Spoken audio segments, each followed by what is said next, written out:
জাপানে সাধারণ নির্বাচনে নজিরবিহীন ভূমিধস জয় পেয়েছেন দেশটির প্রথম নারী প্রধানমন্ত্রী সানায়ে তাকাইচি। বিপুল জনসমর্থন একদিকে সরকারকে এনে দিয়েছে আগ্রাসী নীতি নির্ধারণের পূর্ণ স্বাধীনতা, অন্যদিকে গণতান্ত্রিক চর্চার ভারসাম্য অর্থনৈতিক দিক নির্দেশনা, যা পূর্ব এশিয়ার নিরাপত্তা সমীকরণ নিয়ে জন্ম দিয়েছে নতুন বিতর্কের। জাপানের রাজনীতিতে ক্ষমতার ভারসাম্য বদলে গেছে এক রাতেই। সাধারণ নির্বাচনে ভূমিধস জয় পেয়েছেন দেশটির প্রথম নারী প্রধানমন্ত্রী Sanae Takaichi.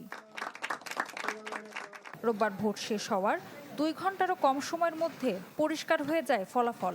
Liberal Democratic party 465 আসনের নিম্নকক্ষে, দলটি জেতে 316 আসন, যা ইতিহাসে তাদের সেরা ফলাফল। জাপান ইনোভেশন পার্টি ইশিনের সাথে জোট করে তাকাইচির আসন সংখ্যা দাঁড়ায় 352-তে, যা মোট আসন সংখ্যার 2/3।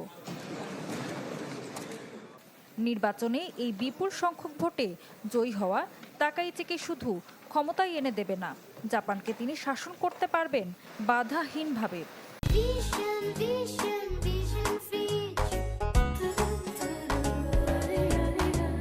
উচ্চকক্ষের আপত্তি উপেক্ষা করেই এখন আইন পাশ করাতে পারবেন তার সরকার। অক্টোবরে ক্ষমতায় এসে নিজের জনপ্রিয়তাকে পুঁজি করে এই বিরল শীতকালীন নির্বাচন ডাকেন তাকাইচি, আর সেই জুয়াতেই বাজিমাত। তাকাইচির এই জয় শুধু রাজনৈতিক ক্ষেত্রেই নয়, এর প্রভাব পড়েছে শেয়ার বাজারেও। এই জয়কে ঘিরে সাধারণ মানুষের মধ্যে দেখা গেছে মিশ্র প্রতিক্রিয়া। আমি এলডিপিকে সমর্থন করি, কিন্তু তারা যদি খুব বেশি শক্তিশালী হয়ে যায় তাহলে মানুষ হয়তো ভিন্ন মত প্রকাশ করতে ভয় পাবে। মানুষ মূলত নতুন বিরোধী দলকে বিশ্বাস করতে পারেনি। সামাজিক যোগাযোগ মাধ্যমে তরুণ ভোটারদের সিদ্ধান্ত এখানে বড় ভূমিকা রেখেছে।